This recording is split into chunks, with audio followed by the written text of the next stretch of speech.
Hello, welcome to another GK Beginning Band video. What we're going to do today is continue with a saxophone. We're going to work on page 4 in their lesson book. This is their lesson book, the Standard of Excellence. We're working on page 4. If you'll notice at the top of the page there is a little bit of explanation on the treble clef and the different lines and spaces. There are 5 lines going up and 4 spaces going up in the treble clef. The lines are E, G, B, D, and F.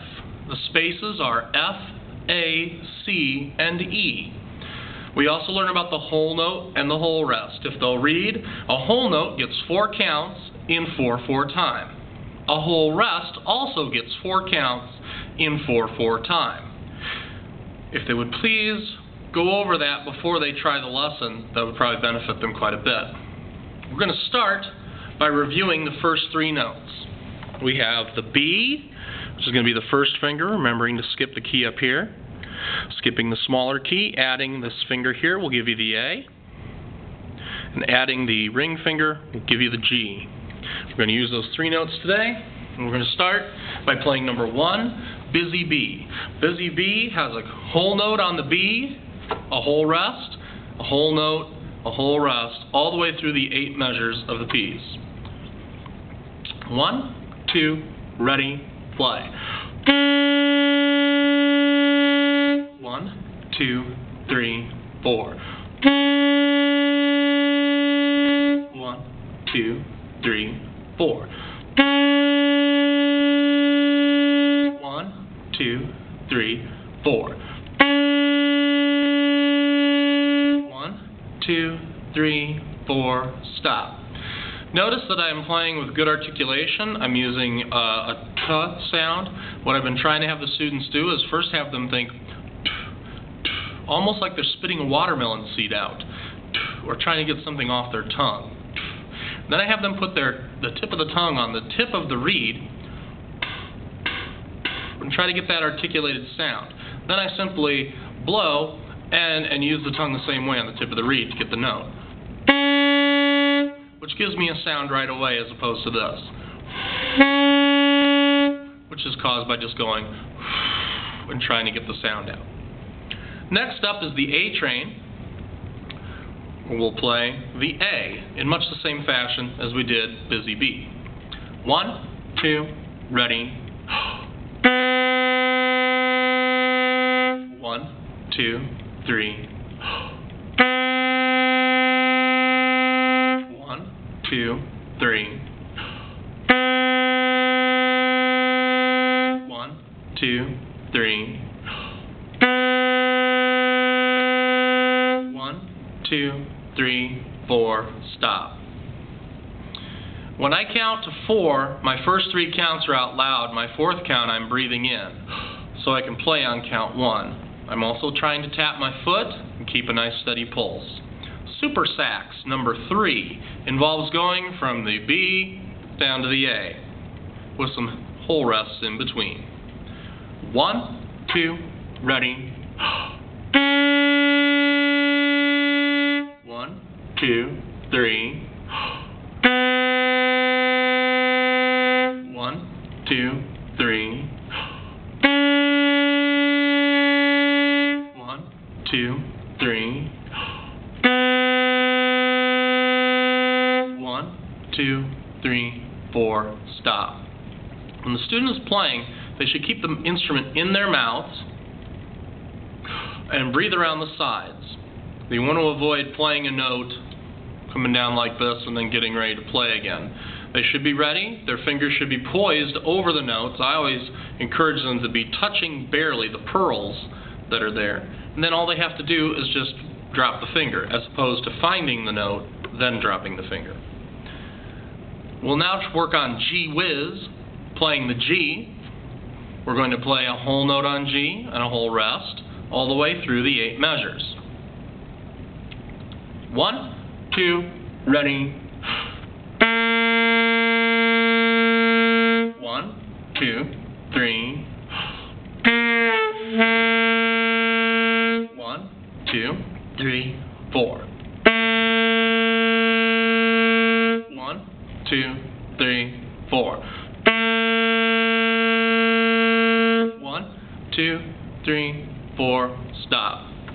In that song, I inadvertently demonstrated something that can happen if the student is hitting one of these keys on the side. Watch them making a C with both hands. That way they keep their hands away from these, which are called palm keys, on both sides of the instrument. We'll now try to play number 5, Sax 5th Avenue. We're starting with the B. We have a whole rest. We'll play an A. We'll play a whole rest. We'll play a G and a whole rest, and back up to the A and a whole rest.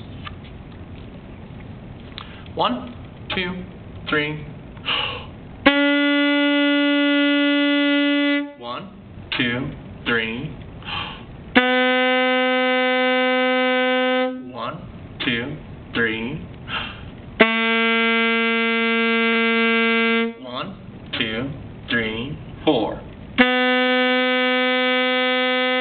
1, 2, 3, 4, stop.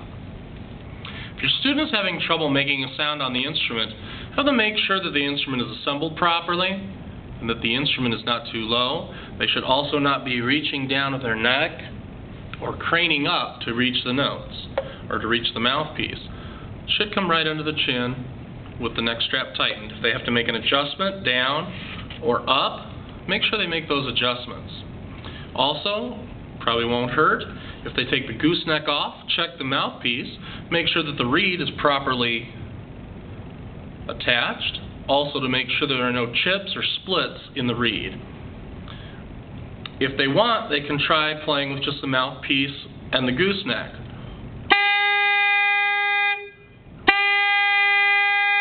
To make sure they're getting the proper sound. And then simply put the gooseneck and mouthpiece back in. We'll try number 6, Talent Show. This time we're going to start with a whole note on the A, with a whole rest, a whole note on the G, a whole rest, a whole note on the B, a whole rest, and a whole note on the A with a whole rest. Notice we count through the whole rest at the end, even though we are not playing anymore, but the piece doesn't end until the double bar line that signifies the end of the song. Number 6. 1, 2, ready, play. 1, 2, ready. 1, 2, 3. 1, 2, 3. 1, 2, 3, 4, stop. I would avoid moving the instrument out of my mouth. I'm doing that so you can see me count. We're taking a look at number 7, Alto Sax Antics. This will be the last one we play for this lesson. Please have your kids try to play each one of these songs 3 times. If you follow along with the video and just watch this video 3 times, that'll come out to about the 20 minutes that they need to practice. Have your student check his posture. They should be sitting with their back off the chair, their feet flat on the floor, and making themselves as tall as possible as we play number 7, starting on the G, Alto Sax Antics. 1, 2, ready. 1, 2, 3. 1, 2, 3. 1, 2, 3. 1, 2, 3, 4, stop. Have fun practicing assignment page 4 in your alto saxophone book, and we'll see you next week.